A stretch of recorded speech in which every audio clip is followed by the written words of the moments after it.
उसी चैप्टर से रिलेटेड हैं जो पिछले पीरियड के ऑनलाइन क्लासेस में पढ़े थे। ज्योमेट्री का पार्ट है lines and angles. Lines and angles हम लोग सप्लीमेंट्री एंगल तक बहुत डीपली और गहराई और अटेंशन से पढ़ चुके थे, अध्ययन कर चुके थे।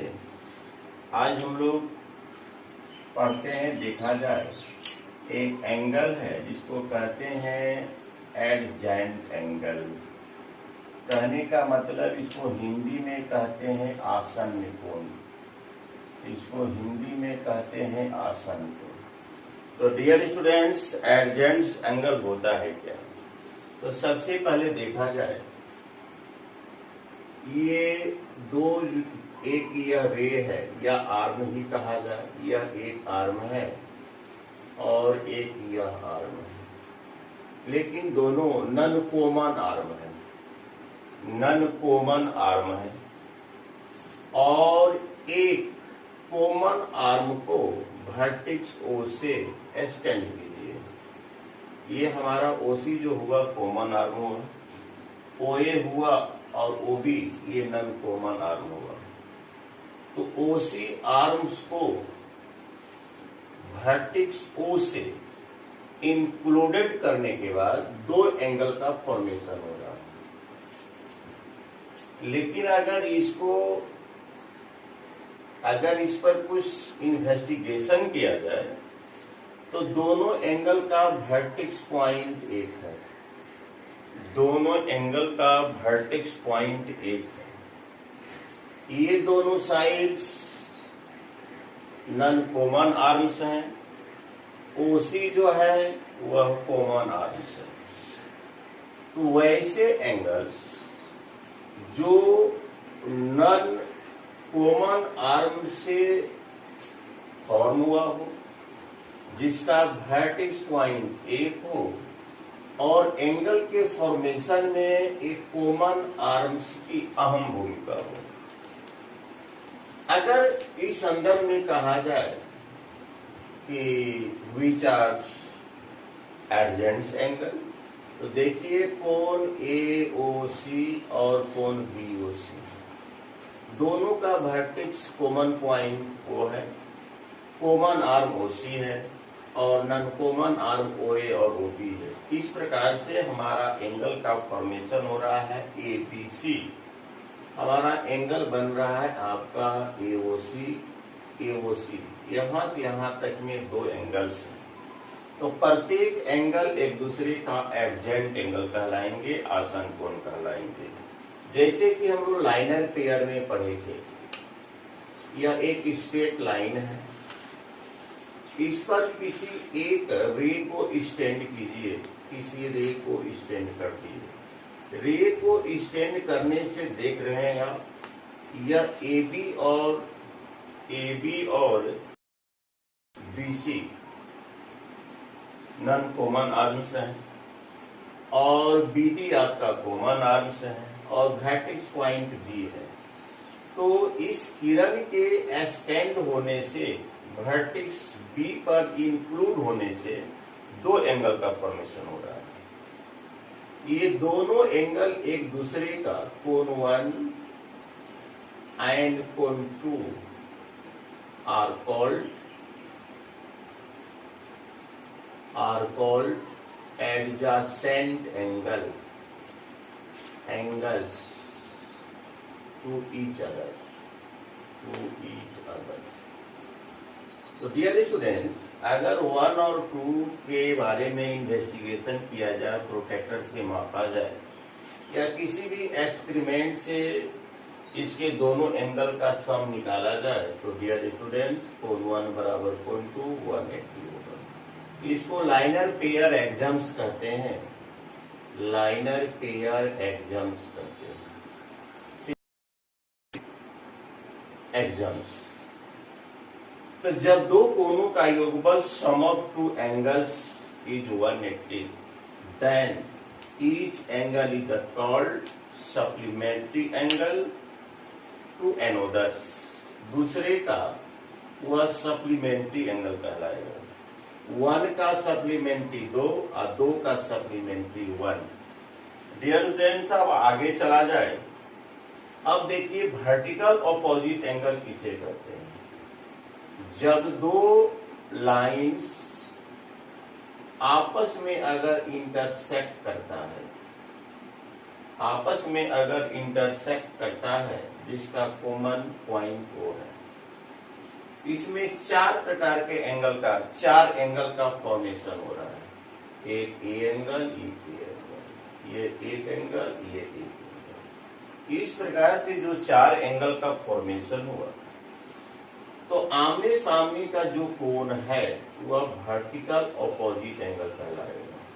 कोण 2, कोण 3 बराबर कोण 4, इसको हम लोग कहते हैं वर्टिकल ऑपोजिट एंगल। इसको हम लोग कहते हैं, ये ऑलवेज आपस में बराबर होते हैं, सदैव। कोण 1 अगर 120 होगा तो 2 भी 120 होगा, 3 अगर 60 होगा तो 4 भी 60 होगा। और 1 + 4 को सप्लीमेंट्री, 1 और 4 सप्लीमेंट्री, 4 और 2 सप्लीमेंट्री, 1 और 3 सप्लीमेंट्री। कंटिन्यूअस किसी भी दो एंगल को लिया जाए तो उसमें इसमें यही रूल इंक्लूडेड है, क्योंकि O मान लिया जाए A है, B है और C है और D है। आपका OA और OB non common arms, OD common arms, O vertex common, इसलिए कोण 1 और 3 सम ऑफ 180। तो जितना भी इसमें कंटिन्यूअस दो एंगल को लिया जाए, कहने का मतलब दो नन कॉमन आर्म, एक कॉमन आर्म, एक कॉमन वर्टेक्स, इस प्रकार से जो एंगल बनता है उसको एडजेंट एंगल का लाइनर पे या रैखिक जुग्म जो है, जब इस दोनों कोणों का योगफल 180 होता है, यह एग्जाम 6.1 का स्टेटमेंट है। डियर स्टूडेंट, थोड़ा सा हम लोग अपने सफर को आगे की तरफ बढ़ाते हैं। अब थोड़ा सा पढ़ ले हम लोग की पैरेलल लाइन क्या है। अब थोड़ा सा हम लोग ये आप तो प्राइमरी क्लासेस से हल्का फुल्का इंट्रोडक्शन ले रहे हैं कि पैरेलल लाइन, समानांतर रेखाएं या समांतर रेखाएं। तो सबसे पहले डियर स्टूडेंट्स यह आपको समझना है, अगर ये दोनों रेखाएं आगे की तरफ बढ़ाते जाएं, आगे की तरफ बढ़ाते जाए, कहीं भी अगर इंटरसेक्ट नहीं करता है तो वह एक दूसरे का पैरेलल कहते हैं। लेकिन यह एक प्रकार का डाउटफुल स्टेटमेंट हो जाता है कि कब तक बढ़ाएंगे, कहां तक बढ़ाएंगे और कैसे बढ़ाएंगे। तो डियर स्टूडेंट्स, अब तक बढ़ाने की भी आवश्यकता नहीं है। पहले आप देखा जाए कि L इंटरसेक्शन M, क्या L और M में ऐसा कोई बिंदु है जो दोनों में कॉमन है? बराबर 5। कोई ऐसा पॉइंट नहीं है। इसको हम लोग पढ़ते थे सेट थ्योरी में, इसका वैल्यू होता है रिक्त समुच्चय। L और M में ऐसा कोई भी पॉइंट नहीं है जो दोनों से बिलोंग करता है। जैसे आपका अगर इसको मानते हैं L और इसको मानते हैं M, इसमें कॉमन पॉइंट O। अगर कॉमन पॉइंट O है वह L पर भी एक्सिस्ट है और M पर भी एक्सिस्ट है, ऐसे रेखा को इंटरसेक्टिंग लाइंस कहते हैं। तो पहला तो आपके पास समस्या था कि सर मान लेते हमारा तो ये पेपर जो मिलेगा ज्योमेट्री सॉल्व करने के लिए, तो पेपर भी छोटा होगा, तो इसको हम लोग अनंत दूरी तक का, तो आपका भी कहना सही है, बढ़ाना संभव नहीं है। लेकिन पहला कंडीशन है कि और L और M में कोई अगर कॉमन पॉइंट नहीं हो तो उसको हम लोग हर जगह का परपेंडी लंबात्मक दूरी, हर जगह का लंबात्मक दूरी अगर सेम है तो ये सारे परपेंडिकुलर एक दूसरे के पैरेलल होते हैं। अगर लंबात्मक दूरी सेम है, P, Q, R, S, कोण 1, 2, 3, 4, कोण 1 बराबर कोण 2 बराबर कोण 3 बराबर कोण 4, ये परपेंडिकुलर डिस्टेंस। और क्या, P बराबर Q, Q बराबर R, R बराबर S, P parallel Q, Q parallel R parallel S। तो इसको हम लोग पैरेलल कहेंगे। फिर आगे चलिए, और यह भी आपसे संभव नहीं है कि ये दो रेखाएं आपको दी गई है, इसके बहुत सारे सिम्टम हैं जिसके द्वारा आप ये कंफर्म हो सकते हैं कि ये दोनों पैरेलल है। एक इंटरसेक्टिंग लाइन खींच दीजिए, एक इंटरसेक्टिंग लाइन को खींच दीजिए और प्रोटेक्टर अगर दोनों का सम 180 होता है, सप्लीमेंट्री होता है, तो हर हालत में ये दोनों रेखाएं पैरेलल। वह भी छोड़ दीजिए, आप 3 और 4 को नापिए। अगर 3 बराबर 4 अगर इक्वल होता है, इसको कहते हैं कोरस्पॉन्डिंग एंगल। अगर कोरस्पॉन्डिंग एंगल बराबर होता है तो ये दोनों पैरेलल होगा। तो इतनी सारी, चूंकि आप अब हायर क्लास में है, आफ्टर मैट्रिक के बाद आपको कंपटीशन के दौड़ में रैपिडली सफर करना पड़ेगा, और उस दौड़ में जो सक्षम होगा वही अपने सफलता के मंजिल तक डियर स्टूडेंट्स पहुंच पाएगा।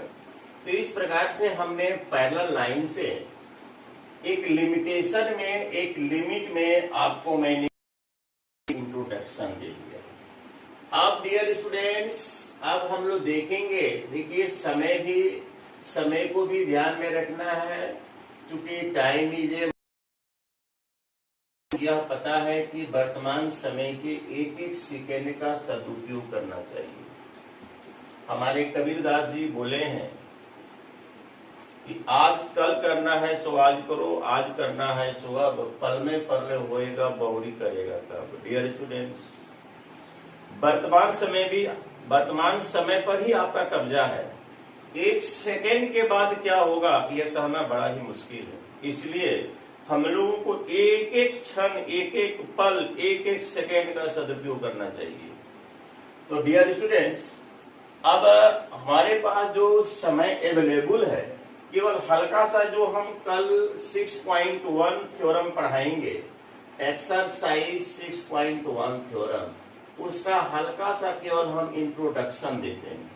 इंट्रोडक्शन में क्या है, ये दो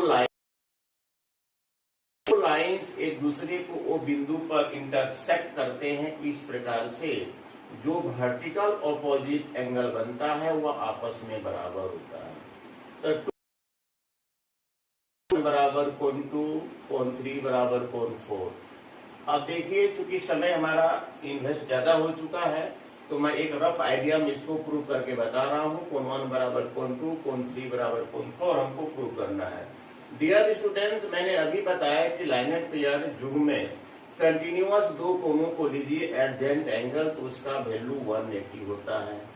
फिर इस दोनों को कंटिन्यूअस लीजिए, कोण 4 प्लस कोण 2 बराबर 180 होता है। इसको सेकेंड मानिए, फ्रॉम फर्स्ट एंड सेकेंड से।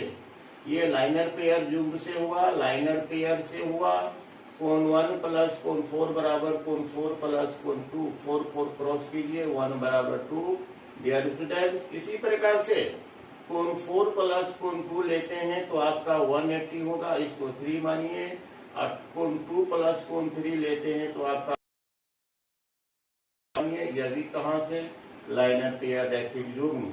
तो थर्ड और फोर्थ से डियर स्टूडेंट 4 प्लस 2 और कोण 2 प्लस कोण 3, 4 बराबर कोण 3। Dear student, prove. इस प्रकार से समय का हम लोग मूल्यांकन करते हुए एक बहुत अल्प अवधि में एक रफ आइडिया में आपके इस थ्योरम को मैंने इम्प्लीमेंट किया। कल इसको फिर डिटेल से कॉन्सेप्ट के साथ मैं पुनः इसका रिवीजन करूंगा। Dear students, thank you very much.